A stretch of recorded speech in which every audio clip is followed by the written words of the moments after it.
சமீபத்தில் சேது வந்து சங்கத்திலிருந்து நீக்கி நாம் அறிக்கை வெளியிட்டிருந்தோம். அந்த குற்றச்சாட்டுகள்லாம் வச்சுருந்தோம். அதை வந்து சிலர் சங்கத்து உறுப்பினர்கள் சிலர் வந்து வைத்த குற்றச்சாட்டுகள் வந்து போதுமானது இல்லை, சங்கத்தை விட்டு அவரை நீக்கிறதுக்கு போதுமான காரணங்கள் இல்லை அப்படின்னு சொல்லியிருந்தாங்க. எனவே அதற்கு தான் இந்த பதிலை நான் இப்போ கொடுக்குறேன்.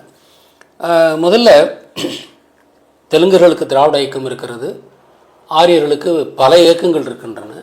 தமிழர்களுக்குன்னு தான் ஒரு சாதி சங்கங்கள் தான் இருக்குது. அப்படியே தமிழர்களை ஒன்றுபடுத்துகிற ஒரு ஒரு தமிழ் இனவியல் அமைப்பு இல்லைன்றதால தான் நான் வந்து 5ஆம் தமிழர் சங்கம்னு ஆரம்பித்தேன். இது வந்து 6 ஆண்டுகளுக்கு முன்பு. 4 ஆண்டுகளுக்கு முன்பு தான் சேதுபதி இந்த அமைப்பில் வந்து சேர்றாரு. 3 வருஷமாக வந்து வீடியோ எடிட்டிங் பண்ணிகிட்ருக்காரு. அவர் வந்து செயல்படுறாருன்றதால நம்ம அவரை அனுபவிச்சிருந்தோம். அவர் செஞ்சுக்கிட்டு இருந்தார். இப்போ அவரை வந்து நீக்கிறதுக்கான முக்கியமான காரணம் என்னன்னா, அவருடைய செயலால் சங்கத்துக்கு பல பின்னடைகள் ஏற்பட்டிருக்கு.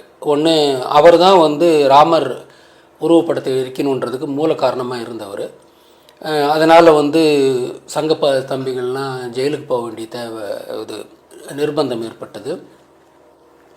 அந்த சங்கத்தினுடைய நாம் பணம் 25 லட்சம் செலவு பண்ணி உருவாக்கின அந்த சங்கத்தினுடைய கட்டிடத்தை நாம் பயன்படுத்த முடியாத நிலைமை ஏற்பட்டது.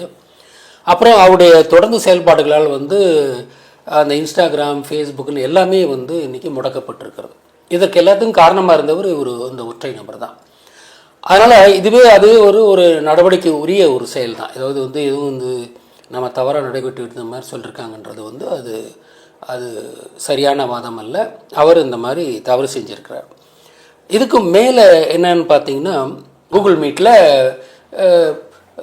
சங்கத்தின் உறுப்பினர்கிட்ட பேசினோம். அது என்னுடைய அனுமதியை வாங்காமல் அவராகவே தன்னிச்சையாகத்தான் செஞ்சுக்கிட்டு இருந்தார். எனக்கு கொஞ்சம் சகிப்புத்தன்மை உண்டு. அதனால் நான் சகிச்சுக்கிட்டு விட்டுட்டேன். சரி, ஓகே, நடக்கட்டும்னு விட்டுட்டேன். அதற்கு பிறகு அதற்கு வந்து அது சரியில்லை அப்படின்றது. ஏன்னா இது வந்து ஒரு சங்கத்தை வந்து கைப்பற்றுகின்ற ஒரு நிகழ்ச்சி போல தானே. என்னுடைய அனுமதியும் இல்லாமல் ஒவ்வொரு நாளும் தினந்தோறும் வந்து பேசுகிறது வந்து ஒரு ஏற்புடைய செயலே அல்ல. அது வந்து ஆனால் என்னுடைய பெருந்தன்மையில் சரி அப்படின்ற மாதிரி நான் விட்டுட்டு போயிட்டேன். அதுக்கப்புறம் கிழக்கு தான் அதுக்கு ஒரு முடிவு கொண்டு வந்தார். அவர் கேள்வி கேட்டு என்ன இந்த மாதிரி பண்ணிக்கிட்டு இருக்கேன்னுன்றது தான் அந்த இது நின்றுச்சு. அப்போ அவருக்கு அடிப்படையிலேயே சங்கத்தை வந்து ஒரு கைப்பற்றுகின்ற எண்ணம் அவருக்கு இருந்திருக்கு.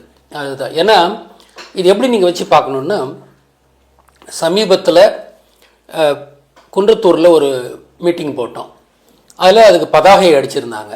அந்த முதல்ல அடித்த பதாகையில் வந்து செல்லத்திருசையாவுக்கு வந்து இப்போ பொதுச் செயலாளர் என்ற இது அவருடைய நிர்வாக பொறுப்பு கொடுக்கப்பட்டிருந்தது. எனக்கு வந்து முனைவர் வே. பாண்டியன் மட்டும்தான் இருந்தது. அது என்னோட நான் யார் என்னன்றது தெரியாமல் ஏதோ ஒரு மாதிரி தான் போட்டிருந்தாங்க. இதை வந்து தம்பிகள் கேள்வி கேட்ட உடனே இது வந்து அப்புறம் இவர் சந்திரனிலிருந்து இசக்கியப்பன் வழியாக கடைசியில் இது ஐயாவுக்கு வந்து தலைவர்னு போட்டால் பிடிக்காது அப்படின்னு சொல்லி வெறும் பேர் மட்டும் போட்டு வந்ததுக்கு காரணமாக இருந்தவர் சேதுன்றது அந்த அப்போ நிரூபணமாகுது. இது கிட்டத்தட்ட பாரிசாலம் செஞ்சது தான் இவரும் செஞ்சுருக்காரு. நம்மையே சங்கத்திலேருந்து இரேஸ் பண்ணுறது. அப்போ நான் ஒன்று நிறுவனர் இல்லாட்டி தலைவர் இதில் போடுறது அவருக்கு என்ன பிரச்சனை? என்ன கேட்டாரா? இல்லை ஆச்சுங்களா. இது என்னை கேட்டு செய்ய வேண்டிய தேவையும் கிடையாது. ஏன்னா தலைவர் தானே, அதில் போடுறதுல என்ன படி இருக்குது? அப்போ அவருக்கு சங்கத்தை கைப்பற்ற வேண்டும், அது ஏதோ ஒன்று அவருக்கு வந்து ஒரு இறுக்கம் இருந்துகிட்டு இருக்குன்றது இதிலிருந்து தெரியுது. அது கேட்டதுக்கு பல விதமான சாக்குபோது பிரபாகரன் எல்லாம் மேற்கோள் காட்டி என்னமோ இது பண்ணார். ஆனால் வந்து என்னென்னா, அப்போ நான் யார்? அடையாளம் இல்லாத ஆளா? முனைவர் பாண்டியன் தான் என்னுடைய தகுதியா? இதில் தமிழ் சங்கத்தை பொறுத்தவரை நான் யார்? அதை வெளிப்படுத்தியது ஆகணும்ல. எந்த இதுலையுமே ஒருத்தர் பேர் போட்டீங்கன்னா அதை வந்து ஒரு கெஸ்ட் அப்பியரன்ஸுக்கு வந்திருக்கிறேன்னா அல்லது சங்கத்தில் இருக்கிறதுனா இதை வந்து என்னென்னா, இது நாம் இருக்கும்போதே நம்மளை இரேஸ் பண்ணுறாங்க. இதுதான் இது. ஏன்னா அவர் வந்து தன்னிச்சையாக எடுத்துக்கிட்ட நேரத்தில் ஒவ்வொரு நாளுமே பேசிக்கிட்டு இருப்பார் இல்லையா? அதெல்லாம் அதிக பிரசங்கித்தனம் தான். யார் அவரை பேச சொன்னது? யாருடைய அனுமதியில் அவர் பேசினார்? அவருக்கு அந்த அதிகாரத்தை யார் கொடுத்தது? நாம் அப்போல்லாம் எந்த பொறுப்பும் யாருக்கும் கொடுக்கல. இவர் வீடியோ போட்டுக்கிட்டு இருந்தார். சரி, நல்ல காரியம் பண்ணுறதால அவரை பண்ண சொல்லிகிட்டு இருந்தோம். நாம் அதை தடுக்கலை. அவர் செய்யட்டும், சரி நல்லா தான் பண்ணிட்டு இருக்காருன்றதால நம்ம விட்டுட்டு இருந்தோம். ஆனால் இந்த வேலையை செய்கிறது வந்து யார்? அது அவருக்கு வந்து தலைவர்னு போன பிடிக்காதுன்னா கிட்டத்தட்ட பாரிசாலன் செஞ்சது தான் இவரும் செஞ்சுக்கிட்டு இருக்கார். பாரிசாலன் வந்து என்னை நாம் தமிழர் கட்சி என்னை வந்து அவங்களுடைய பூசாரிகள் மாநாட்டில் பேச வைக்க வேண்டும் என்று முயன்று கொண்டிருந்த போது நாம் தமிழ் கட்சியில் இருந்து கொண்டே பாண்டியன் ஐயாவுக்கு இந்த மாதிரி சின்ன கூட்டத்தெல்லாம் பேச முடியாது, அது 50,000 பேர் கலந்து கொண்ட கூட்டம், அது இந்த மாதிரி சின்ன கூட்டத்தெல்லாம் பாண்டியன் பேச மாட்டார்னு என்னுடைய ஸ்லாட் அவர் வாங்கியிருக்கிறதுக்காக நான் பேச எனக்கு வந்து திருமால் செல்வன் ஐயா திருமால் செல்வன் நான் பேச வேண்டும், ஆசியோகத்தை விட்டு பேச வேண்டும்னு எனக்கு தொடர்ந்து கோரிக்கை வச்சுட்ருக்காரு. 1 மணி நேரம் பேசுங்கன்றாரு, அதுக்கப்புறம் 40 நிமிஷம் பேசுங்கன்றாரு, அப்புறமேல் 20 நிமிஷம் தான் கொடுக்குறாங்க, பேச முடியாது, சரி பேசுகிறையா அப்படின்னு. ஆனால் கடைசியில் என் பேர் அந்த பேச்சாளர்கள் பட்டியலில் என் பேரே வரலன்றதால நான் அதை வந்து நான் பேச மறுத்தேன். அப்புறம் அவர் என்னை ரொம்ப கெஞ்சி கேட்டுக்கிட்டதால நான் ஒரு 10 நிமிஷம் பேசினேன். இது நடந்தது. இதான் பாரிசாலனை பற்றி நடந்தது. அதாவது அவங்க வந்து நம்மளை இரேஸ் பண்ணுற பார்க்குறாங்க. என்னுடைய வாய்ப்பை பாரிசாலனை பயன்படுத்திக்கிறதுக்காகத்தான் என்னை வந்து பேசணும்னு சொன்னது திருமால் செல்வன். நீங்கள் 1 மணி நேரம் பேசுங்க, ஆசியோகத்தை பேசுங்கன்னு சொல்கிறது. நான் பேச வேண்டிய பேச்சு பாரிசாலன் பேச, கடைசியில் பாரிசாலன் அந்த கூட்டத்தில் 3 நிமிஷம் பேசினார். நான் ஒரு 10 நிமிஷம் பேசிட்டு நான் வந்துட்டேன். ஏன்னா போதும் நம்ம கூப்பிட்டாங்கன்ற மாதிரி வந்துட்டேன்றது. இதான் அந்த ஃப்ளாஷ்பேக்கு ஆச்சுங்களா. அந்த மாதிரி இவர் வந்து இப்போ ஐயாவுக்கு தலைவர்னு பிடிக்காது அப்படின்னா நான் தலைவராக இல்லையா, ஒரு நீங்கள் ஃபேம்லெட் வச்சு அடிக்கிறீங்களா என்ன, அப்போ நான் யாருன்னு வைப்பீங்க, வெறும் பாண்டியன்னு யார் அவர்? அப்போ இதை வந்து அந்த பதாகையில் இது வந்து எல்லாருக்கும் தெரியும். அந்த பதாகையில் என்னுடைய பெயர் வந்து வெறும் பெயராக இருந்தது. எனக்கு நான் சங்கத்தில் யாருன்றது அதில் இல்லை. அப்போ எந்த மாதிரி சிந்தனையில் அவர் இருந்திருக்காருன்றது தெரியுது. அடுத்தது லோகோ பைலட் டெல்லி பாபு வந்து அவருடைய டிபார்ட்மெண்ட் சார்ந்த சில செய்திகளை வந்து ஒரு ஆடியோ பேட்டியாக கொடுத்துருந்தாரு. அதை வந்து தன்னுடைய குரலை வந்து புரிஞ்சுப்பாங்கன்றதால அந்த வாய்ஸ் மாடுலேஷன் பண்ணி போடுங்க அப்படின்னு அவர் வந்து கேட்டுக்கிட்டு அதுக்கு ஒப்புதல் வாங்கிக்கிட்டு தான் அவர் வந்து அந்த பேட்டியை கொடுத்துருக்காரு. ஆனால் அதை வந்து அவருடைய வாய்ஸோடையே அது போட்டு அவருக்கு டிபார்ட்மெண்ட்டில் அவருக்கு நெருக்கடி உண்டாச்சு. இது என்னன்னு சொல்கிறது, நம்பிக்கை துரோகம் தானே. அவர் வந்து பேசும்போது என்னோடய வாய்ஸ் மாடுலேஷன் போடுங்கன்னு சொல்லிட்டு பேசும்போது வாய்ஸ் மாடுலேஷன் போடாமல் வந்து போடுறதுன்றது வந்து நம்பிக்கை துரோகமாக இல்லையா? ஏன்னா அவருடைய வாழ்வாதாரத்தை சம்மந்தப்பட்ட ஒரு விஷயம். இது வந்து பொறுப்பற்ற தன்மையாக இதில் என்ன இது நல்லா அடுத்தவங்களை மாட்டி ஒன்றுன்ற எண்ணமா, எதற்காக அவர் இந்த மாதிரி செய்கிறார்? இதெல்லாம் வந்து அவருடைய டார்க் சைடில் தான் இதெல்லாம் இருக்குது. அப்புறம் ராமநாதபுரத்தில் பொதுக்கூட்டம் போடுறதா ஏற்பாடாக இருந்தது. நம்ம திலக்கு தான் அதுக்கு போயிட்டு ஒரு 10 நாளாக அதுக்கு வேலை செஞ்சார். அதற்கான ஏற்பாடுகள்லாம் செஞ்சுட்டு போலீஸ் பர்மிஷன் வாங்கிக்கிட்டு, ஆனால் நாளைக்கு கூட்டணும் போது இன்றைக்கி சாயங்காலம் அவங்க போலீஸ் பர்மிஷனை வந்து மறுத்துட்டாங்க. அதற்கு பிறகு அதை வந்து உள்ளரங்க கூட்டமாக நடத்தணும் நாம். அப்போ அந்த உள்ளரங்க கூட்டத்தில் பேசும்போது இதையெல்லாம் எது தானே செய்தது போல் அவர் வந்து அப்படியே திலக்கனுடைய இதை இரேஸ் பண்ணிவிட்டு அன்றைக்கி காலையில் தான் அவர் போய் அங்கே இறங்குறாரு. அன்றைக்கி சாயங்காலம் அந்த மீட்டிங் நடக்குது. இதையெல்லாம் தான் செய்தது போல் அவர் சொன்னார். அதற்கு பிறகு அப்புறமேல அவர் இல்லை நான் ஏதோ உணர்ச்சி வசப்பட்டு பேசுகிறேன்னு மன்னிப்பு கேட்டிருந்தாலும் கூட அவருடைய கேரக்டர் என்னன்றது இதில் இருந்து தெரியும். அடுத்தவருடைய உழைப்பை தன்வயமாக்கி கொள்வதுன்றது தான் அது. இதெல்லாம் சங்கத்துக்கு உடன்படாத செயல்கள். சங்கத்தில் இருக்கிறோம்னா நாமெல்லாம் நமது 3 கடவுளர்கள் அல்லது கிருஷ்ணன் எல்லாரும் உட்பட்டு சங்கத்தை வளர்த்த சங்கம் தான் இது. இதில் இருக்கும்போது நாம் வந்து அந்த ஒரு தெய்வங்கள் வளர்த்த சங்கத்தில் தான் நம்ம இருந்துகிட்டு இருக்கிறோம். இப்போ நானும் இந்த சங்கத்தை நடத்துகிறேன்னா அந்த அளவுக்கு தூய்மையாக நடத்தணுன்ற எண்ணத்தோடு தான் நடத்திக்கிட்டு இருக்கேன். அதனால் நம்ம இது வந்து பொறுப்பாக நம்ம செயல்படணும். அடுத்தவங்களுடைய இதை வந்து தன்மையப்படுத்திக்கிறதுன்றது வந்து ஒரு மோசமான ஒரு உளவியல். ஸோ இந்த மாதிரியான ஒரு பிற்போக்குத்தனங்கள் அவர்கிட்ட உண்டு. அப்புறம் இவர் சொல்லித்தான் ராமருடைய உருவப்படம் கொளுத்தப்படுது. இவர் செய்த காரியத்தால் தான் அவர்கள் சிறை சென்றார்கள். அப்போ அந்த ஒரு குற்ற உணர்ச்சி சிறிதும் இல்லாமல் இவர் வந்து அவங்களை வந்து சிறையில் போய் சந்திச்சிருக்கணும். சிறையில் வெளியே வரும்போது அவளை வரவேற்க வேண்டியது அவருடைய தார்மீக கடமை, அது முக்கியமான கடமை அவரது. ஆனால் அவர் செய்ய தவறினார் இல்லையா? அவர் வந்து யாரோ ஒருத்தர் அதிமேதாவி கேட்டாங்களாம், அப்போ நாங்களும் தான் போய் வரவேற்கல, எங்கள் மேலே தப்பான்ட்டு அந்த அதிமேதாவிக்கெலாம் தெரிஞ்சுக்கிட்டோம். இதற்கு காரணமாக இருந்தவர் சேதுபதி. அந்த ராமர் உருவப்படத்தை எரிப்பதற்கு மூல காரணமாக இருந்தவர் சேதுபதி. அதை எரித்ததுனால் அதுக்கப்புறம் அதை ஷார்ட்டாக போட்டு இந்தியா பூரா பரப்புனதும் இவர் தான். அது ஷார்ட்டாக போட்டது தான் தப்பாக போயிடுச்சு. சங்கத்தை அன்றைக்கி ஒரு 4 நிகழ்வோடு சேர்த்து போட்டிருந்தா இது பெருசாக இருந்திருக்காது. அதை வந்து ஒரு ஷார்ட்டாக எடுத்து அதை வந்து பரப்பி விட்டார். அது இந்தியா பூரா வைரலாக பரவிச்சு. அங்கெல்லாம் ரொம்பவும் தமிழ்நாட்டை தவிர மற்ற இடங்களெல்லாம் மிக கொடுமையான இது எதிர்ப்பை சந்தித்தது. அதனால தான் இவங்களுக்கெல்லாம் அரெஸ்ட் பண்ண வேண்டிய தேவை அரசாங்கத்துக்கு வந்தது. ஏன்னா அந்த அளவுக்கு அங்கே வந்து கொதிச்சு போயிருந்தாங்க இந்தியாவில். அப்படின்னும்போது இவரால் தான் இவ்வளோ நடந்திருக்குன்னும் போது சிறையில் போய் இவரை பார்த்துருக்க வேண்டியது அவருடைய ஒரு தார்மீக கடமை. அவர் செஞ்சுருக்கணும். அவர் அது செய்யலை. அப்படின்னா நான் எதுக்குமே வந்து அக்கௌண்டபிலிட்டி இல்லைன்ற மாதிரியானது தான் அவர் நடந்துட்டுருக்கார். தான் நினச்சது செஞ்சிருவார், ஆனால் அதுக்காக எதுவுமே வருத்தப்பட மாட்டார்ன்ற மாதிரி தானே இருக்குது. பிரச்சனை உருவானது காரணம் என்ன, நிர்வாக குழுவில் அவர் நாம் நீக்கிட்டோம். நிர்வாக குழு ஏன் வந்துச்சு, இவர் தான் தோண்டித்தனமாக வந்து ராமர் உருவப்படுத்தி இருக்கிறதுக்கு காரணமாக இருந்ததால் தானே. இது ஒற்றை மனிதனுடைய சிந்தனையாக எதுவும் இருக்கக்கூடாது, கலெக்டிவ் டிசிஷன் மேக்கிங் இருக்கணும். அதுக்காகத்தானே இப்போ நிர்வாக குழு உருவாக்குறோம். அப்படி உருவாக்கும் போது எப்படி சேதுவை அந்த நிர்வாக குழுவில் நம்ம வைப்போம்? சேது செய்த ஒரு பிழையின் காரணமாகத்தான் இந்த மாதிரி தனி மனித முடிவுகள் இருக்கக்கூடாதுன்னு தான் நாம் வந்து ஒரு நிர்வாகக்குழு ஏற்படுத்துகிறோம். அந்த தவறை செய்த சேதுபதியை எப்படி நிர்வாகக்குழுவில் வைப்பது? இவங்களுக்கெல்லாம் இது சொந்த புத்தி இருக்குதா இல்லையான்னு தெரியல பல பேருக்கு. இதெல்லாம் கேள்வி கேட்குறாங்க. சாதாரணமாக புரிஞ்சிக்க வேணாமா? அவர் வந்து இது காரணமாக இருந்தவரையே நாம் நிர்வாகக்குழு எப்படி வைப்போம்? அவர் நிர்வாகக்குழு வைக்கலன்றவங்க பல பேர் வந்து அதுக்கு வந்து அதிருப்தி தெரிவிக்கிறீங்க. இதெல்லாம் தெரியலையா உங்களுக்கு? யார் காரணம்? நீங்களாம் ஜெயிலில் போய் இருந்துட்டு வந்தீங்களா? ஜெயிலில் போயிட்டுருக்கணும் சாதாரணமாக. அது 11 நாள் ஜெயிலில் போயிட்டு இருந்தாங்க. காரணமான சேதுபதி வெளியில் இருக்கார். இவங்க தான் உள்ளார போயிட்டு வந்தாங்க. அப்புறம் யாரோ கமெண்ட் அடித்தாங்க, அப்போ ஜெயிலுக்கு போயிட்டு வர்றது தான் நிர்வாக குழுவில் இருக்கிறதுன்னா அப்போ நாமளும் ஜெயிலுக்கு போகலாமான்னு ஏதோ அதிமேதாவியெல்லாம் பேசியிருக்குது.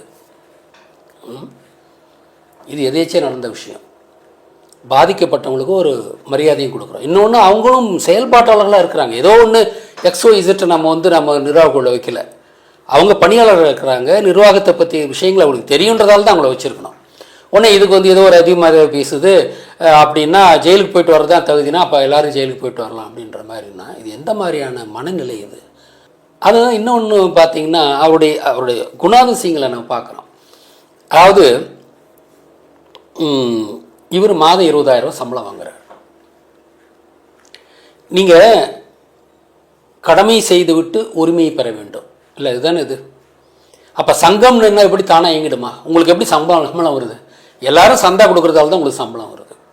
20,000 சம்பளம் வாங்கிக்கிட்டு வகுப்பு கட்டணமும் செலுத்துறது இல்லை, மாத சந்தாவும் கட்டுறது இல்லைன்னா என்ன மாதிரியான மனோநிலை அது?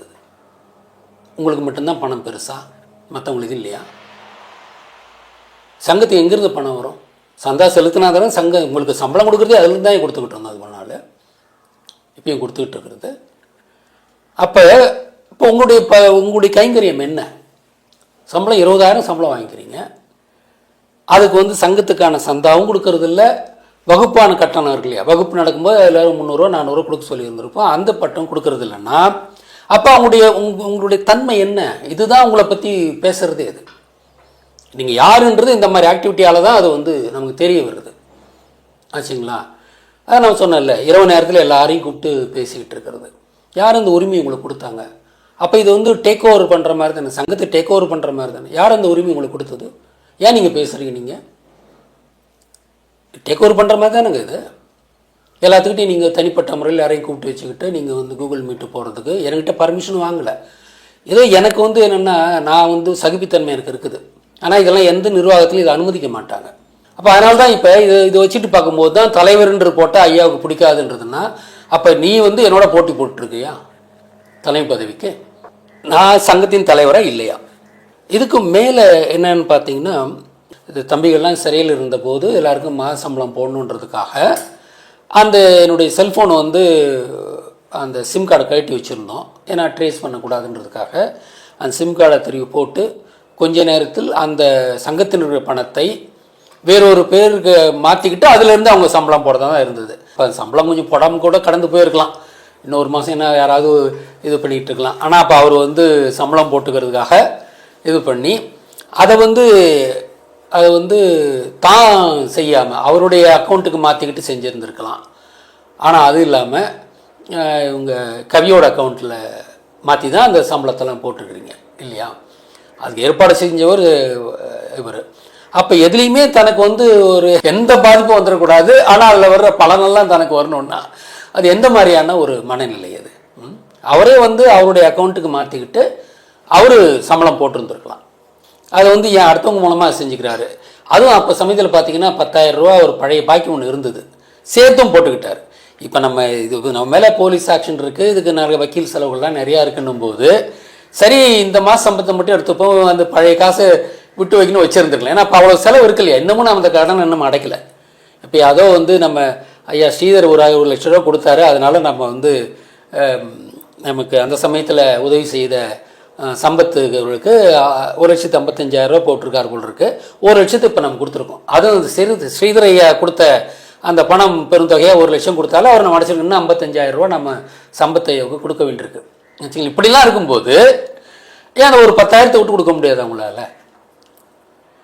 அது அந்த மாதிரி அந்த பழைய பாக்கையும் சேர்த்து இருக்கிறது அந்த அளவுக்கு பணத்தில் வந்து ரொம்ப இவ்வளோ தூரம் பணத்தை எடுத்து நீங்கள் வாங்கிக்கிறவங்க சங்கத்துக்கான மாத சங்கம் கட்டினீங்களா? வகுப்பான கட்டணம் கட்டினீங்களா? இல்லை. இதுதான் ஒரு மனுஷனுடைய கேரக்டர் என்னன்றது சொல்கிறது. சங்கன்று சும்மா வந்துடாது, எது இயங்கிறதுக்கும் பணம் தேவை. உங்களுக்கே சம்பளம் அந்த சங்கத்தில் எல்லாரும் சந்தா போடுறதாலையும் நன்கொடை கொடுக்கறதால தான் உங்களுக்கு வந்து பணம் சம்பளம் வந்துட்டு இருக்கு. அப்படின்போது உங்களுடைய கடமை என்ன? 20,000 ரூபா சம்பளம் வாங்குறவங்க உங்களால் ஆனது என்ன? எவ்வளோ சந்தா வந்து நம்ம சொல்கிறோம் 100லேருந்து 500 வரைக்கும் யார் வேணாலும் கட்டிக்கலாம், 50லேருந்து 500 வரைக்கும் சொல்லியிருக்கோம். ஏதோ ஒரு சந்தான்றது நீங்கள் போட்டிருக்கலாம். வகுப்புக்கான கட்டணத்தை முறையாக கட்டுனதில்லை. அப்புறம் அதாவது இந்த தமிழ்வாணி பற்றி இவர் வந்து வீடியோ போட்டிருக்க வேண்டிய அவசியமே இல்லை. ஏன்னா பரத்தையர்களை பற்றியெல்லாம் பேச வேண்டிய தேவை என்ன இருக்குது சங்கத்திற்கு? இவர் வந்து அதை செஞ்சிட்டாரு. சரி, அவர் பள்ளிக்கூடத்தெல்லாம் போய் பேசுகிறாங்கன்றதை வச்சுட்டு ஏதோ பேசிட்டாரு. ஆனால் அவங்ககிட்ட போய் மன்னிப்பு கேட்க வேண்டிய தேவை என்ன இருக்குது? அப்போ அது வந்து என்னென்னா அந்த அளவுக்கு மீறி அந்த கண்டென்ட்டை பயன்படுத்தினது. அதாவது ஒரு செய்தியை நீங்கள் கவர் பண்ணுறோம்னா அந்த பெண்ணின் ஃபோட்டோவை போட்டுட்டு இந்த அம்மா இந்த மாதிரி பண்ணியிருக்குது அப்படின்னு போட்டால் போதும். அதுக்கு வந்து அந்த ஃபுட்டேஜ் காமிக்க வேண்டிய அவசியம் கூட கிடையாது. சரி, ஃபுட்டேஜ் காமிச்சாலும் உனக்கு தெரியும் எவ்வளோ நேரம் காமிக்கணுன்றது உனக்கு அளவு தெரியும். அளவுக்கு மீறி ஃபுட்டேஜ் காமிச்சதால் தான் அவங்க வந்து அது ஸ்ட்ரைக்கும் வந்து அமைஞ்சிருக்குது அதுக்கு. அப்போ சரி, இது நடந்து போச்சு அப்படின்னா அடுத்தது நான் வேறு இது எடுத்துகிட்டு போக வேண்டிதான். எந்த பெண்ணை பற்றி நம்ம வந்து அவங்க நடத்தை சரியில்லைன்னு சொல்லிட்டு போட்டுக்கிட்டு எந்த காரணமாக இருக்கட்டும் அந்த பெண்கிட்ட போய் சமரசம் பேசுவது எந்த விதத்தில் இருக்கும்? நான் ஐயாக்கிட்ட சொல்கிறேன்னு சொன்னாரான் ஆச்சுங்களா. எனக்கு அது வந்து இது எதுக்கு அந்த மகிட்ட ஏன் அந்த போய் பேசணுன்ற மாதிரி தான் நடந்துக்கிட்டு இருந்தேன். என்னப்பா அப்படின்ற மாதிரி தான் நான் சொல்லின வழியே நான் வந்து அதுக்கு வந்து எனக்கு முழு உடன்பாடு இல்லை அவங்ககிட்ட போய் பேசுகிறதில்ல. ஆச்சா, அவர் வந்து எல்லாமே நான் ஐயாக்கிட்ட சொல்லிட்டுன்றவர். அவர் மேலே எனக்கு ஒரு மரியாதை இருந்ததுன்னு சொல்லி பாஸ்டன்ஸ் தான் சொல்லணும் நான். அதனால் சிலதெல்லாம் வந்து அவர் சொல்லும்போது நான் ஏற்றுக்குவேன். அதாவது என்னமோ தெரியல, அவர் மேலே ஒரு அபிமானம் இருந்ததுன்றது உண்மை தான். அது தவறு. அது நம்ம அந்த அபிமானம் வச்சது ரொம்ப தவறுன்றது இப்போ தெரியுது நமக்கு. அதனால் அந்த பரத்தியர்கிட்ட போய் நம்ம பேசணுன்ற அவசியம் கிடையாது. அவங்க சரியில்லை, அவங்களோட நடவடிக்கை சரியில்லைன்னா அதை வந்து செஞ்சதோடு போகணும். இன்னொரு சேனல் ஆரம்பித்து போயிட்டே இருக்க வேண்டியதான். அதாவது நிர்வாக குழுவில் வந்து 2 பேர் பறைய இருந்துட்டாங்கன்னு வந்து நீங்கள் 3 பேர் தேவை இருந்தால் ஒத்துப்பீங்களா அப்படின்னா, அப்படி ஒரு இருக்க வேண்டிய தேவை இருந்ததுன்னா அதை ஏற்றுக்கிட்டு தான் போக போகிறோம். நாம் வந்து யாரையுமே வந்து சாதிகள் உண்டு அதை நம்ம ஏற்றுக்கிறோம். நாம் ஆய்வு பண்ணி போட்டிருக்கோம். சாதி சொல்வது தவறில்லை, அது நம்முடைய வரலாறு. எல்லா சாதிகளும் சமம் தான் நம்ம வந்து சங்கத்தின் கொள்கை அதுதான். சாதி இழந்தோமானால் நம்முடைய வரலாற்றை இழக்கிறோம். சாதி ஏற்றத்தாழ்வுகள் மட்டும்தான் இருக்கக்கூடாது. நம்ம அதுதான் திருப்பி திருப்பி சொல்கிறோம். எந்த சாதியும் உயர்ந்ததும் இல்லை, எந்த சாதியும் தாழ்ந்ததும் இல்லை. இப்படி உயர்த்தி தாழ்த்தி செய்தவன் பிராமணன், அதை நாம் ஏற்றுக்கொள்ளவில்லை. ஆனால் சாதி என்பது உண்டு. இப்படி தான் நம்ம போயிட்டுருக்கோம். ஆனால் இவர் என்ன கேட்குறாருன்னா, ரெண்டு பறையர் அந்த இதில் அந்த நிர்வாகக்குள்ள இருந்துட்டாங்க. 2 இது தேவர் இருந்தால் ஏற்றுப்பாங்கன்னா ஏற்றுப்போம். அப்படி கான்ட்ரிபியூட் பண்ணியிருந்தீங்கன்னா அந்த மாதிரி இருந்தீங்கன்னா நம்ம ஏற்றுக்கிறோம் நாம் ஆச்சுங்களா. அதெல்லாம் ஒன்றும் யாரோ பறையருக்கு தனியான ஒரு அப்படிலாம் கிடையாது. ஏன்னா அவங்க இருக்கிறாங்க, நிறைய பேர் இருக்கிறாங்க, கான்ட்ரிபியூட் பண்ணுறாங்க. குடி ஒற்றுமைன்றது அவர் தானே இது பண்ண. குடி ஒற்றுமைக்கெல்லாம் நம்ம விழா எடுத்துருக்குறோம். அதை ஒரு முக்கியமாக குடி ஒற்றுமை பற்றி அவர் தானே பேசுகிறாரு. அப்படியே ஒரு சாதி, அதான் அந்த டபுள் ஸ்டாண்டர்டுன்றது. நல்லது பேசுறது உள்ள மனசில் இருக்க அழுக்கு அங்கே இருக்க தான் செய்யுது. சாதி அழுக்கு அவர்கிட்ட ஒட்டிக்கிட்டு தான் இருக்குது. ஏன்னா அவர் தான் பேசினார்ல, நான் மறவர் குடி, நாங்கள் போர் மறவர்கள் எல்லோரும் சேர்ந்து தான் அவர் பேசியிருக்காருல. அதெல்லாம் அந்த அந்த சாதிய அந்த பெருமை பேசுவது நமக்கு இல்லை. சாதி உண்டு, அது சாதியால் அறியப்படுவது தவறில்லை, ஏனென்றால் அது நமது வரலாற்றை சொல்லுகின்றது. அது இல்லை. ஆனால் சாதி பெருமை பேசுவது தான் தவறு. சாதியுமே அவர் செஞ்சுருக்கார், அதை நம்ம பார்க்குறோம். அவர் தன்னை தற்காத்துக்கிறார், மற்றவங்களாம் ஜெயிலில் அனுப்புகிறார்ல, தான் எப்படியும் மாட்டிக்கூடாதுன்னு பணத்தை கூட கவியை வச்சு தானே அந்த பணத்தை போட வைக்கிறார். அவரே போட்டுக்கலாம்ல அந்த பணத்தை. அப்போனா தான் எதுக்குமே இதில் சம்மந்தப்படலைன்ற மாதிரி இருக்கணுன்றது. ஆனால் இது எல்லாம் நடந்தது அவரால் தான் நடந்தது. அவரால் தான் இத்தனை பேரும் ஜெயிலுக்கு போனாங்க. அவர் ஒரு பண்ண விஷயத்தால் தான் அந்த அந்த அரங்கமும் போயிடுச்சு. இப்போ நமக்கு அந்த அரங்கம் எவ்வளோ 25 லட்சம் செலவு பண்ணி நம்ம கட்டிய அரங்கத்தை நாம் இன்று பயன்படுத்த முடியாமல் போனதுக்கு காரணம் யார்? இவர் தான். அது கொளுத்துற வரைக்கும் எனக்கு தெரியாதுங்க. அடைக்கல ராஜ் தான் என்கிட்ட தீ கொடுத்து என்னை, நான் அரங்கத்துக்கு உள்ளார இருந்தேன், ஐயா அங்கே வாங்கியான்னு என்னை கூப்பிட்டு வந்தார். அடைக்கல் ராஜ் தான் என்கிட்ட கொடுத்து கொளுத்துங்கன்னாரு. அடைக்கல் ராஜ் மேலே எனக்கு எப்பயுமே ரொம்ப மிகுந்த மரியாதை. ஏன் அப்படின்னு சொன்னீங்கன்னா, ஒவ்வொரு வகுப்பு நடக்கும்போதும் சனிக்கிழமையே மதியானம் வந்துடுவார். அவர் வந்துட்டு அந்த அரங்கத்தை பெருக்கி கழுவி சுத்தப்படுத்துறது அந்த மாதிரி அந்த வேலையை எடுத்துக்கிட்டுக்கிட்டு செய்வார். அவர் வண்டி கொண்டு வந்துடுவார். அந்த வண்டி தான் நமக்கு அங்கெல்லாம் உள்ள சுற்றி போகிறதுக்கெல்லாம் பயன்படும். அப்படி இருப்பார். அப்புறம் 50,000 ரூபா எனக்கு கொடுத்தார். அந்த அந்த அந்த அரங்கத்தையும் நாம் ஏற்படுத்தி கொண்டிருந்த வேலையில் அவர் 50,000 கொடுத்துருக்காரு. இன்னும் அவருக்கு அந்த பணத்தை நான் திருப்பி கொடுக்கல. 50,000 கொடுத்தாரு. இத்தனைக்கும் அவர் ஏழ்மையில் இருப்பவர். இவர் சம்பளம் வாங்கிக்கிட்டு இந்த இந்த கான்ட்ராஸ்ட்டை பாருங்கள். 20,000 சம்பளம் வாங்கிக்கிட்டு வகுப்பு கட்டணம் கட்டுறதில்ல, சந்தா கட்டுறதில்லைன்ற மாதிரி, சந்தா முறையாக கட்டுறதில்லைன்ற மாதிரி இவர் இருக்கிறதுக்கும், ஒரு ஏழ்மையில் இவரெல்லாம் வசதியாக இருக்கிறவர், குடும்பத்தில் இருக்கிறவர், ஏழ்மையில் இருக்கிறவர், அவர் 50,000 ரூபாய் என்கிட்ட கொடுத்தார். அந்த கடன் இன்னும் நம்ம திருப்பி தரல. அவர் அந்த கட்டடத்தை நாம் எழுப்பி, அதாவது நம்ம வகுப்பு நடத்துகிற அந்த கட்டடத்தை எழுப்பி கொண்டிருக்கும் போது 50,000 ரூபாய் கொண்டு கொடுத்தார். இப்போ இதுதான் அந்த பர்சனாலிட்டி நம்ம பார்க்குறோம் வச்சுங்களா. அதனால தான் அவர் என்கிட்ட அந்த தீயை கொடுத்து கொளுத்துங்கின உடனே நான் உடனே கொளுத்திட்டேன். ஏன்னா அடைக்கலத்தின் மேலே எனக்கு அவ்வளவு ஒரு அன்பு பாசம் உண்டு. அவர் சொல்லியிருக்காரு, அது இப்போ அவர் சொல்கிறாரு, அவர்கிட்ட சொல்கிறாருன்னு தெரியுது. அவருடைய காட்டில் பண்ணிக்கலாம், நாம் இங்கே பண்ண வேணாம்னு சொல்லியும் கூட அவங்க அதை பண்ண வச்சுருக்காங்கன்றது அப்போ அது இப்போ எல்லாரும் இப்போ இதுதான் எனக்கு ரொம்ப முக்கியமாக நான் பார்க்குறேன். ஜெயிலுக்கு போயிட்டாங்க, இவருடைய செயலால் தான் ஜெயிலுக்கு போயிருக்காங்கன்றது ஜெயிலில் பார்க்க வேண்டியது அவருடைய கடமை. அவங்க ரிலீஸ் ஆகும்போது அவங்களை மாலை போட்டு வரவேற்க வேண்டியது அவருடைய கடமை. நான் திருப்பி சொல்லிட்டு இருந்தேன், மாலை போட்டு வரவேறுங்க, வீடியோ எடுங்க, நம்ம சேனலில் போடுங்க. இவங்கெல்லாம் ஒரு தியாகிகள் மூலம் தான் அவங்கள நம்ம பார்க்கணும். 11 நாள் ஜெயிலில் இருந்து வந்தாங்கன்னா அவங்களுக்கு மரியாதை கொடுக்கணும்னு நான் சொல்லிட்டு இருந்தேன். அவருக்கு அந்த உணர்வு இருந்திருக்கணும் இல்லை. தன்னால தான் அவங்க ஜெயிலுக்கு போயிருக்காங்கன்னா எப்போ வெளியே வர்றாங்கன்ற தேடி கேட்டு இருந்துக்கிட்டு முன்னாள் வரவேற்று அவளுக்கு மாலை போயிட்டு வரவேற்றிருக்க வேண்டிய கடமை சேதுவுக்கு இருந்தது. அந்த கடமையில இருந்து அவர் தவறி இருந்தார். இப்போ அவரை ஏன் நான் நிர்வாகக்குள்ள, அதுதான் பெரிய பிரச்சனையை உருவாச்சு. இவர் பின்னாலெல்லாம் ஆளுங்களை சபாதை கட்டிக்கிட்டு வந்ததெல்லாம் இருந்தது. என்னென்னா அவரை நம்ம நிர்வாகக்குள்ள எடுக்கலை. ஏன் எடுக்கலை? நிர்வாகக்குழு ஏன் நம்ம கொண்டு வந்தோம்? தனி மனித முடிவுகளால் சங்கம் பாதிப்புக்குள்ளானது. இவர் ராமனை கொளுத்தணுன்ற பிறகுதானே இந்த பிரச்சனையாக வந்தது. அதுக்கு பிறகுதானே அதை வச்சுக்கிட்டு தான் சரி, ஒரு மனிதன் தனி மனித முடிவு எடுக்கக்கூடாது, ஒரு நிர்வாகக்குழு தான் முடிவு எடுக்கணும் தான் நிர்வாகக்குழு. அந்த நிர்வாகக்குழுவில் தவறான முடிவை எடுத்த சேதுவை எப்படி நான் சேர்ப்பேன்? நீங்கள் சொல்லுங்கள், இது சரியா? அவர் எடுத்த தவறான முடிவில் தான் இவ்வளவு இழப்பு ஏற்பட்டது சங்கத்துக்கு. நம்ம வகுப்பு நடத்துகிற இடத்த நம்ம விட்டு கொடுத்துட்டு வந்துட்டோம். அதற்காக 25 லட்சம் நம்ம செலவு பண்ணியிருக்கோம். இப்போ ஒவ்வொரு மாதமும் 20,000 30,000 கொடுத்தா வெளியில் வகுப்பு நடத்திக்கிட்டு இருக்கோம். இது யாரால் வந்தது? எதற்காக அந்த வேலையை அவர் செய்கிறார்? இன்னொன்று இதில் நான் முக்கியமாக சொல்ல வர்றது என்னென்னா, இவர் கடைசியாக ஒரு ஆய்வு ஒன்று செஞ்சுருந்தார். தஞ்சை பெரிய கோயில் கட்டுனது அர்ஜுனன் என்றும் அது 5000 ஆண்டுகளுக்கு முன்பு கட்டுகணும்னு அவர் சொல்லியிருந்தார். இது இரும்பு கண்டுபிடிச்சி எத்தனையோ வருஷம் ஆகுது, ஒரு நாள் ஏன் கோயில் கட்டலை நினச்சிக்கிட்டு இருந்தார். நீங்கள் 5000 வருஷம்னு சொல்கிறது ஓரளவுக்கு சரியாக இருக்குன்னு கூட நான் சொல்லியிருந்தேன். ஆனால் அதுக்கப்புறம் எனக்கு அதில் எனக்கு உடன்பாடு இல்லை. அதுக்கப்புறம் வச்சுக்கிட்டு அப்புறம் திருப்பி நான் இதுக்குன்னே நான் தஞ்சை பெரிய கோவில் போனேன். போயிட்டு அங்கே இவருக்கு வேறு ஏதாவது தடயங்களுக்கு அதோடைய காலத்தை கணிக்கிற மாதிரி தடயங்கள் என்னன்னா, அவங்க சண்டிகேஸ்வரன் இது இருந்தது. அதுக்கு ஏற்றாப்புல அந்த மெயின் பில்டிங்லேயே வந்து ஒரு நீஷையில் வந்து மைசாசுர மர்தினியும் அடித்து வச்சுருந்தாங்க. நான் அதை வந்து நான் இவர்கிட்ட சொன்னேன், இல்லை இது வந்து இதெல்லாம் இருக்குது அப்படின்னு, இது பிற்காலத்து கோயில் தானே, நீங்கள் 5000 வருஷன்றீங்களே அப்படின்னு சொல்லும்போது, ஏன்னா ரெண்டும் ஒரே நான் வேற என்ன பார்த்தேன்னா, அந்த பெரிய கோயில் எப்படி கட்டிருக்கணும் அதே அமைப்பில் தான் இதையும் கட்டிருக்கிறாங்க. இது 4000 வருஷம் கழித்து இதை கட்டியிருந்தாங்கன்னா அந்த மாதிரி அமைப்பில் இருந்திருக்க வேண்டிய அவசியம் இல்லை. அப்படி செய்வாங்களான்னு நமக்கு தெரியாது. ஆனால் இது ஒரே அமைப்பில் தான் இருக்குன்னும் போது அப்படின்னா, இல்லை அது பின்னால் தான் கட்டியிருக்கிறாங்க அப்படின்னு சொன்னார். அதாவது திருநெல்வேலியில் அர்ஜுனன் வந்து தஞ்சாவூரில் வந்து சிவனுக்கு கோயில் எடுக்க வேண்டிய தேவை என்ன இருக்குது? இந்த அடிப்படை கோயிலையே அவர் வந்து அதை வந்து அட்ரஸ் பண்ணலை. இன்னொன்று, அங்கே ராஜராஜ பெருந்தச்சன் ராஜராஜ பெரும்பறையரில் தான் எழுதியிருக்குல்ல.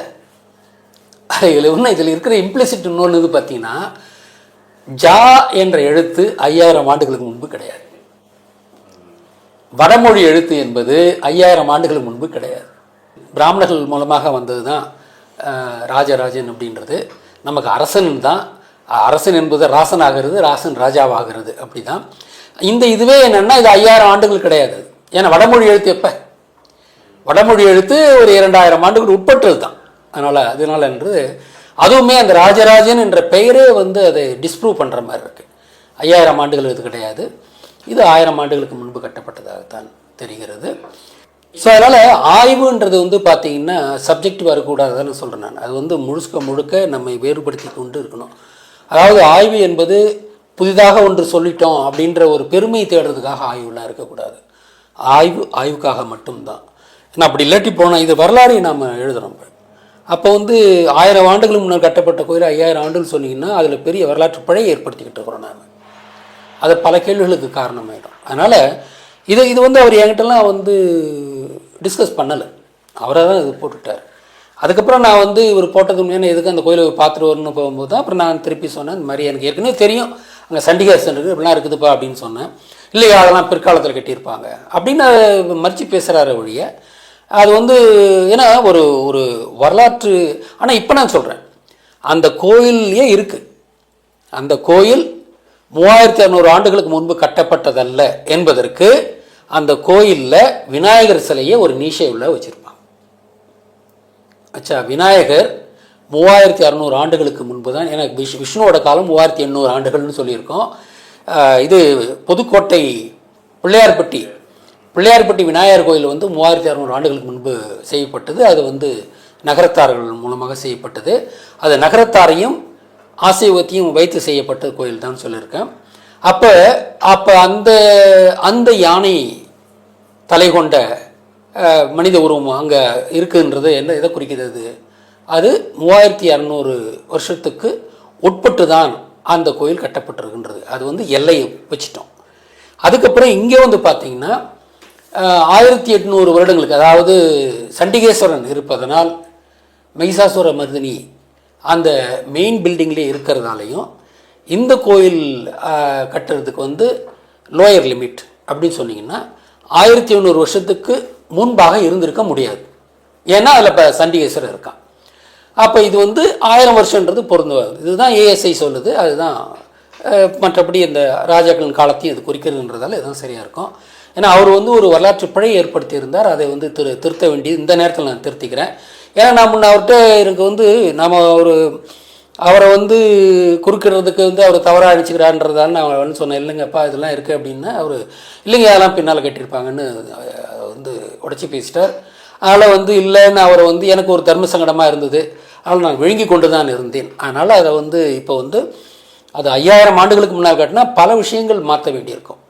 அதனால் அந்த ஒரு விளக்கத்தை இப்போ நான் கொடுத்துறேன். அதனால் அதை வந்து அவங்க எடுத்துக்க வேண்டாம். இது வந்து 1000 ஆண்டுகள் சமீபத்தில் கட்டப்பட்ட கோயில் தான். அது 3500 ஆண்டுகளுக்கு முன்பு கட்டப்படவில்லை என்பதற்கு உறுதியான ஆதாரம் இருக்கிறது. 1500 ஆண்டுகளுக்கு பின்பு தான் கட்டப்பட்டது என்பதற்கும் ஆதாரம் இருக்கிறது. அதன்படி பார்த்தா 1000 வருஷம்னு அவங்க சொல்கிறது நம்ம ஏற்றுக்கணும். ஏஎஸ்ஐ சொல்கிறது அதுதான் ஆச்சுங்களா. ஆனால் இது வந்து இன்னும் பாட்டி மோர்வித்த கதையெல்லாம் வச்சுக்கிட்டு தான் அது ப்ரூவ் பண்ணியிருப்பார். அது ஆராய்ச்சி அல்ல. ஆராய்ச்சி என்பதற்கு இது மாதிரி வரலாற்றத்தை ஆராய்ச்சி பண்ணும்போது ரொம்ப ஜாக்கிரதையாக இருக்கணும். நாம் கண்டதெல்லாம் எடுத்த உடனே நம்ம பப்ளிஷ் பண்ணக்கூடாது. ஆய்வு என்பது பெருமை தேடுவதற்காக இருக்கக்கூடாது. ஆய்வு என்பது சப்ஜெக்டிவ் இன்டர்பிரேஷன் இருக்கக்கூடாது. தனக்கு பெருமை சேர்த்துக் கொள்வதற்காக ஆய்வு பண்ணுறதுலாம் இருக்கவே கூடாது. உண்மை தான். ஏன்னா அப்படி தான் இருக்கணும். என்னோட ஆய்வுகளெல்லாம் அப்படி தான் வச்சுருந்துருப்பேன். சப்ஜெக்டிவ் இன்டர்பிரிட்டேஷன் இருக்கவே இருக்காது. எல்லாத்தையும் கண்ணை மூடிக்கிட்டது முழுசாக நம்ம தமிழை அப்படின்னு கூட பார்க்கறது தான் அது இந்த நேரத்தில் சொல்கிறது கடமைப்பட்டிருக்கேன். ஏன்னா அது ஒரு பிழை ஏற்பட்டிருந்தது. அது அது எனக்கு ஒரு தர்மசங்கடமான சூழ்நிலையில் தான் நான் இருந்தேன். அதனால் இப்போ நான் அதை சரி பண்ணிக்கிறேன். இப்போ இந்த குறுங்குழுவாதம்லாம் ஒரு சங்கத்தில் இருக்கக்கூடாதுங்க. முதல்ல ஒன்று தெரிஞ்சுங்க, நான் பொதுவாக சங்க உறுப்பினர்கள் சொல்லிக்கிறது, சங்கத்தில் வந்து சிறுங்குழுக்கள் இயங்கக்கூடாது. ஒவ்வொருத்தரும் ஒரு இண்டிவிஜுவல். எதாக இருந்தாலும் நான் என்னை வந்து ஒரு சந்நியாச நிலையில் இருந்துக்கிட்டு தான் அந்த சங்கத்தை நடத்திக்கிட்டு இருக்கேன்.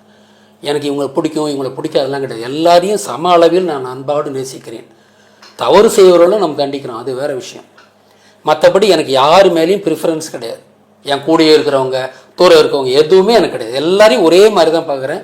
நான் பழகிற விதத்தை பற்றி எல்லாருமே தெரியும். இது வந்து எல்லாரையும் நான் முகமலர்ச்சியோடு என்னுடைய உடன்பிறப்பாக தான் நான் கருதிக்கிட்டு இருக்கேன். அதனால் இந்த குரூப்பிசம்ன்றதே இருக்கக்கூடாது. குரூப்பிசம்ன்றது வந்து ஒரு சமூகத்தை அழிக்கும். நீங்கள் சாதி ரீதியாகவோ அல்லது வேறு எதுவும் எந்த ரீதியாகவும் குழுக்களாக சேரக்கூடாது. நாமெல்லாம் ஒரு சாதியிலேருந்து வந்திருக்கலாம் எல்லாம் நாமெல்லாம் தமிழர்கள் என்ற ஆழமான புரிதல் வேணும். இப்போ பொதுமக்களுக்கு அந்த புரிதல் இல்லாமல் இருக்கலாம், சங்கத்தில் இருக்கவங்களுக்கு இருக்கணும். நீங்கள் தான் அவங்களை வழிநடத்த போகிறீங்க.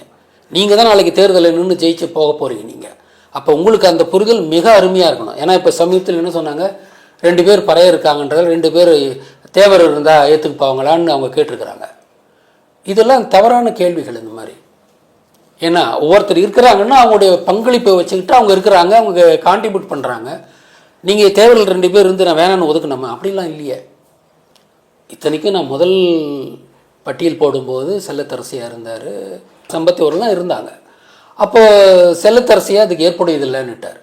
ஆனால் அவங்க என்கிட்ட கேட்கலாம்ல, ஏன் நீங்கள் வந்து சேது எடுக்கலை அப்படி என்கிட்ட கேட்கலாம்ல, ஏன் அதை கேட்க வர மாட்டேன்றாங்க? எனக்கு ஏற்புடையது இல்லைன்னு சொல்லிட்டு இதெல்லாம் ஒரு கருத்தாக இது. எனக்கு ஏற்புடையது இல்லைன்னு சொல்லிட்டு போகிறது, ஏன் ஏற்புடையது இல்லை? மனசுக்கு ரொம்ப வருத்தத்தை கொடுக்குது. ஏன் ஏற்புடையது இல்லை சொல்லுங்கள். நான் ஒருத்தர் நீக்கி இருக்கிறேன்னா அது ஒரு காரணம். என்னங்க ஏன் நீக்கிட்டீங்க? தம்பி என்ன பண்ணிச்சு அப்படின்னு கேட்கணுமா இல்லையா? சம்பத்தும் அப்படி கேட்கல. இல்லை இவங்களாம் என்ன பண்ணுறாங்க? சங்கம் என்பது நாமெல்லாம் ஒற்றுமையாக இருந்து ஒரு அடிமை தலையில் வாழ்ந்துக்கிட்டு இருக்கிறோம். இன்றைக்கி இதிலிருந்து விடுபடுறதுக்கு தான் இந்த இதெல்லாம் நான் ஆரம்பிச்சிட்டு இருக்கிறேன். நான் யாருமே யோசிக்காத சமயத்தில் தான் நான் சங்கத்தை உருவாக்குறேன். நான் தெலுங்கனுக்கு திராவிட இயக்கம் இருக்குது, பிராமணர்களுக்கு ஏகப்பட்ட இயக்கங்கள் வச்சுருக்கிறான். ஆனால் தமிழர்களுக்கு என்று சாதி சங்கங்கள் தான் இருந்தது. தமிழை ஒன்றுபடுத்தி சொந்த மண்ணில் அடிமையாக வாழ்கின்ற தமிழர்களை அரியணை ஏற்றுவதற்காகத்தான் இதெல்லாம் நம்ம செஞ்சுருக்கேன்.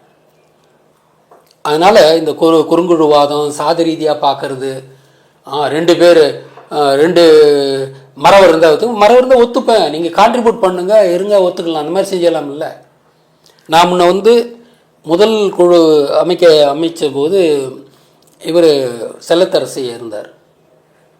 சேது மட்டும்தான் இல்லை. சேதுவை ஏன் நினைக்கணும்னா இந்த காரணங்களுக்காகத்தான். இவர்கள் ஜெயிலுக்கு போகிறது காரணமாக இருந்தவர் சேது. சிறையிலே சென்று பார்க்கவில்லை, அவர் வெளியுறவும் பார்க்கவில்லைன்றது அவர்கள் மேல் இருக்கும் மிகப்பெரிய குறை. அப்போ அந்த நிர்வாகத்தின் அடிப்படையே தெரியாத ஒருத்தரை எப்படி நான் நிர்வாகத்தை கொண்டு வைக்க முடியும்? எனக்கு வந்து எல்லாம் பெனிஃபிட் மட்டும் வேணும், என்னுடைய கான்ட்ரிபியூஷன் எதுவும் இல்லாத மாதிரி இருக்கிறவங்க எப்படி ஒரு நிர்வாகத்தில் இருக்க முடியும்? அவர் தான் வீட்டுக்கு தெரியாமல் இருக்கிறேன்னு சொல்லிக்கிறாரு. அப்போ எல்லாம் சங்கத்திலிருந்து வர்ற நல்லது மட்டும்தான் தனக்கு வேணும், சங்கத்திலேருந்து எனக்கு எந்த பாதிப்பும் வரக்கூடாதுன்னு. அதான் இங்கே பணத்தை கூட பார்த்து போடு, அவர் போட்டிருக்கலாம், எல்லாருக்கும் சம்பளம் போட்டிருக்கலாம், கவி பேருக்கு மாற்றி பயம் போடுற ஏன் அந்த இன்னும் அப்படின்னா உங்களுக்கு ஒரு பெரிய பயம் இருக்குது.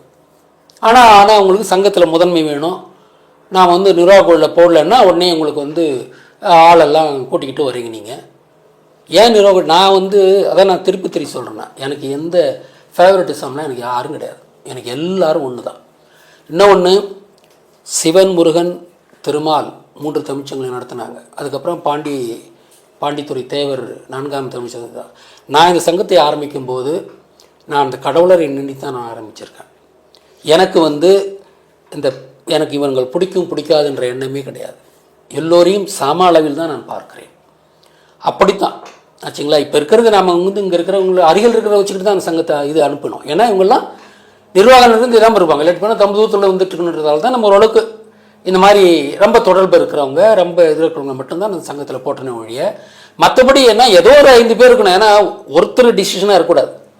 முன்ன இதெல்லாம் இல்லாமல் தான் இருந்தது. அந்த அது தனி மனித முடிவுகள் வந்து சங்கத்துக்கு எவ்வளோ பெரிய நஷ்டத்தை ஏற்படுத்தின்றதால தான் இது வந்து ஒரு கலெக்டிவ் டிசிஷன் இருக்கணுன்றதுக்காகத்தான் நம்ம வந்து இந்த நிர்வாக குழுவை அமைச்சோம் நாம ஆச்சா. அதனால் வந்து சேதுவின் செயலால் தான் நிர்வாக குழு அமைச்சோம். அதனால் அந்த சேதுவை நாம் வைக்கல இல்லையா. சேதுவின் செயலால் தான் நம்ம நிர்வாக குழு அமைக்க வேண்டியதாக போயிடுச்சு. அப்புறம் எப்படி அது சேது இடம் பெறுவார்? அவர் செய்த பழையால் தானே இவ்வளோ நஷ்டங்கள் நமக்கு ஏற்பட்டிருக்கு. அப்புறம் எப்படி அவர் அதில் இருப்பார்? அது எப்படி இவங்க வந்து தவறாக நினைக்க முடியும்? இவங்களுக்கெல்லாம் என்ன சொந்த அறிவு இல்லையா? இவங்களுக்கு இவங்களாம் குறை பேசுகிறவங்களுக்கு யோசிக்கணுமா இல்லையா? என்னை பற்றி என்ன கருத்து வச்சுருக்கிறாங்க? நான் யாருக்காவது ஃபேவரட்டிசம் பண்ணிருக்கேன்னா எல்லாத்துக்கிட்டையும் முகமலர்ச்சியோடு பழகிறேன், அவ்வளோ அன்போடு தான் எல்லார்கிட்டையும் பழகிறேன். எனக்கு எந்த ஃபேவரட்டிசம்லாம் கிடையாது. அவர்கிட்ட நிறைய குறைபாடுகள் இருந்தது. அதை நான் முன்னே வந்து எச்சரிக்கையெல்லாம் கொடுத்துருக்குறோம். அதனால் இந்த தடவை வந்து எச்சரிக்கை இல்லாமல் அப்படின்றதெல்லாம் அவர் நீக்கிறதெல்லாம் கிடையாது. அவர் அதை வந்து தன்னை திருத்தி கொள்ளவில்லை. அப்புறம் அடிப்படையான அந்த குணாதிசயம் இப்போ வந்து எனக்கு ரொம்ப இதாக இருந்தது என்னென்னா, அந்த தில்லி பாபு சொன்ன விஷயங்களை அனானிமிட்டின்ற பேரில் தான் அவர் சொல்லியிருக்காருன்னும் போது, வாய்ஸ் மாடுலேட் பண்ணி போடுறேன்னு சொல்லிட்டு கேட்டுக்கிட்டு அப்படியே போடுறது அவருக்கு டிபார்ட்மெண்ட்டில் நெருக்கடி வந்திருக்குது.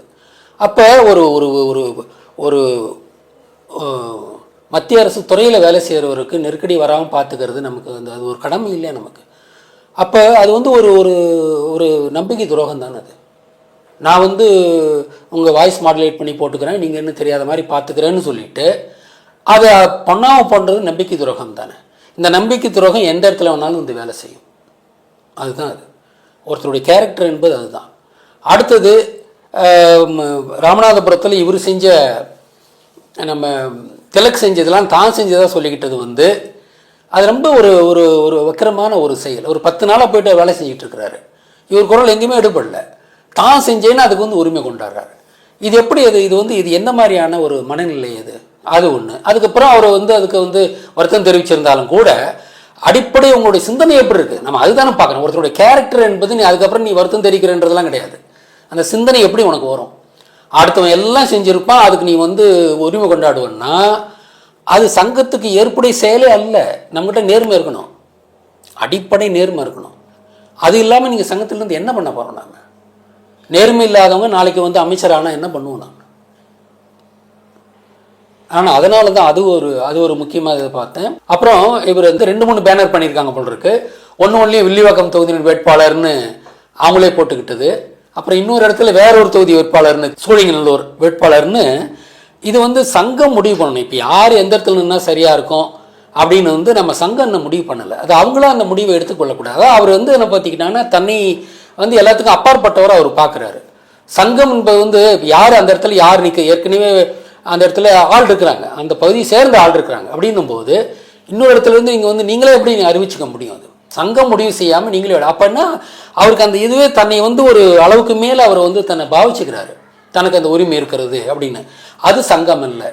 அதனால் இது அவங்களா எடுத்துக்கிட்டு போகிறதுன்றது எல்லாமே வந்து ஒரு சங்கத்தினுடைய ஒழுங்குக்கு அப்பாற்பட்ட ஒரு செயல் தான் அது.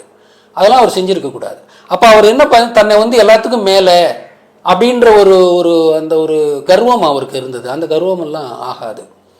அதனால் இந்த மாதிரி பல விதமான விஷயங்களை வச்சுக்கிட்டு தான் அவர் வந்து அடிப்படை குணாதிசயம் சரியில்லைன்றோம். முதல்ல 20,000 சம்பளம் வாங்கிக்கிட்டு வகுப்பு கட்டணம் கட்டல, மாத கட்டணம் கட்டலைன்றது அப்போ நீங்கள் யார்? இது ஒரு அடிப்படை இது இல்லையா? ஃபினான்ஷியல் இன்டிசிப்ளின் தான் இது இல்லையா? 20,000 நீங்கள் சும்மா இல்லை, சம்பளம் வாங்காதவங்களாம் பணம் கட்டிக்கிட்டு இருக்கிறாங்க. அதை வச்சுட்டு தான் உங்களுக்கு சம்பளமே போடுறோம். அந்த சம்பளத்தில் உங்களுக்காக நீங்கள் கொடுக்க வேண்டிய கடமைன்னு இருக்கு இல்லையா? வகுப்புக்கு வரணும்னா ஒரு கட்டணம் 300-400 கட்டணும், சந்தா கட்டணும். வகுப்பு கட்டணங்கள் வந்து முறையாக கட்டலை, சந்தா கட்டுனதே கிடையாது. அப்போ இது வந்து ஒரு 20,000 ரூபா சம்பளம் வாங்கிட்டு இருக்கிற ஒரு நபர் செய்யக்கூடிய காரியமாக அது. முதல்ல இந்த ஃபினான்ஷியலி முதல்ல நீங்கள் வந்து சங்கத்துக்கு என்ன கொடுக்கணும்னு நீங்கள் பார்க்கணும். அதுக்கப்புறம் என்ன எடுக்கணும்னு பார்க்கணும். நம்ம கொடுக்குறதா நினைக்கணும், ஒன்று எடுக்கிறது நினைக்கவே கூடாது ஆச்சா. ஆனால் நீங்கள் எடுக்க நினைக்காட்டுன்னு நாம் கொடுக்குறோம் ஒவ்வொருத்தருக்கும். ஒரு இத்தனைக்கும் அவர் வந்து ஒரு வெளியில் வேலை செஞ்சுக்கிட்டு 50,000 60,000 சம்பளம் வாங்கிட்டு தான் இருக்கார். ஆனால் இங்கே மற்றது வசந்த், யுவராஜ், திலக் இவங்க எல்லாருமே வேலை செய்கிறதெல்லாம் முழு நேர பணியெல்லாம் வேலை செய்கிறாங்க. அதனால் அவர் வெளியிலையும் சம்பளம் வாங்கிக்கிட்டு இன்னும் கேட்டால் அவர் சம்பளத்தை விட்டு கொடுத்துட்டு வேலை செய்யலாம். ஏன்னா அப்படி தான் அவங்களாம் இருக்கணும். அப்புறம் இப்போ சில பேர்லாம் அவங்க வந்து நான் வெளியேற்றின பிறகு சேதுடைய விடயங்களெல்லாம் ஸ்டேட்டஸ் வைக்கிறத கேள்விப்படுறேன். அவனுக்கு ஒரு வேண்டுகோள் வைக்கிறேன். சங்கம் அவர் மீது ஒழுங்கு நடவடிக்கை எடுத்திருக்கிறது, அதை முதல்ல புரிஞ்சுங்க. அப்போ ஒழுக்கமற்ற செயல்களில் அவர் ஈடுபட்டார் என்பதால் தான் ஒழுங்கு நடவடிக்கை எடுத்திருக்கிறோம். இப்போ வந்து அவர் வெளியீடு விடயங்களை வந்து நீங்கள் ஸ்டேட்டஸ் வைக்கிறது சங்கத்தின் முடிவுக்கு எதிராக தான் இருக்குது. தயவுசெய்து அவற்றை நிறுத்தி கொள்ளுங்கள். இல்லை அவருக்கு நீங்கள் ஆதரவு தெரிவிப்பதாக இருந்தால் சங்கத்தை விட்டு வெளியேறிவிடுங்கள். அதுதான் நான் உங்களுக்கு சொல்கிறேன். யார் தவறு செய்தாலும் சங்கத்தினுடைய அடிப்படை ஒழுங்குக்கு மீறி யார் தவறு செய்தாலும் அவர்களுக்கு நடவடிக்கை எடுக்க வேண்டிய தேவை ஏற்படும். எனவே சேதுவின் மீது பல குற்றச்சாட்டுகள், உறுதி செய்யப்பட்ட குற்றச்சாட்டுகள் இருப்பதால் தான் அவரை நீக்கியிருக்கிறோமே ஒழிய இது ஏதோ வந்து தவறாக எடுத்த முடிவெல்லாம் அல்ல. இதை புரிந்து கொண்டு இதையும் மீறி அவர்களுக்கு ஆதரவு தெரிவிக்க விரும்புபவர்கள் சங்கத்தை விட்டு வெளியேறலாம்.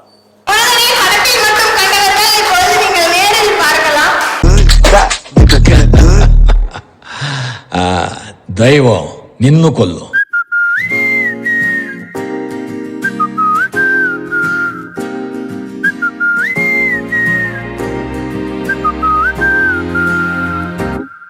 நாங்காலி நாங்காலி மொத்தமா சேர்த்து இப்ப நாங்காலி. இவன் எப்படி சொல்ல மாட்டானே, எப்படி சொல்லுவேன்? கனவிலும் மெனக்கல வாழ்க்கட்டா மாறிடுதோ, கைப்பிடி இருப்பில காதலோ ஏறுது. நான்காலி பத்தமா சேர்த்து இப்ப நான்காலி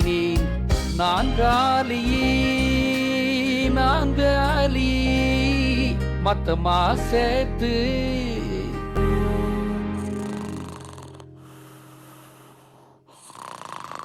அவ்வளவுதான், நம்மள முடிச்சு விட்டீங்க போங்க.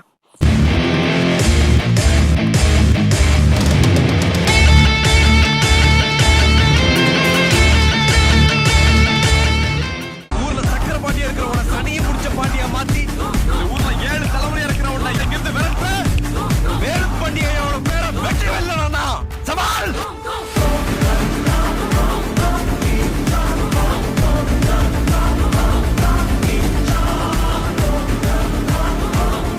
அப்ப ஒண்ணுடா உள்ள 2. காக்கா எப்படி இன்ஸ்பெக்டர் கேட்டாருன்னா கருப்பா இருந்தது அடையாளம் சொல்லுங்க. குற்றம் சொல்லும் பேர் வரட்டும், நல்ல ரத்தம் உள்ளவர்களே வரட்டும்.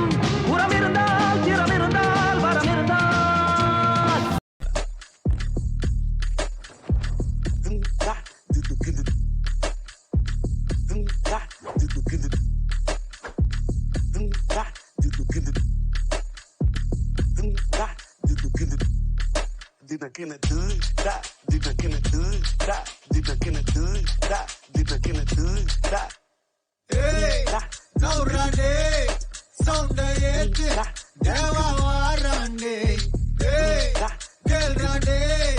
கேள்வி கேட்டு உசுர வாங்காதே, கேட்டுக்கோ ஏலோ பாத்துக்கோ, தம்பி கொஞ்சம் தள்ளிக்கோ, கூலி வர சொல்லிக்கோ. எதுக்கு பேச்சு ஒழுங்கா ஒன்னாரே, எனக்கு பாசை கிடையாது. எனிமி தோசை எவனா இருந்தாலும் முறைக்கலாமா, சத்த முடிச்சிடலாமா.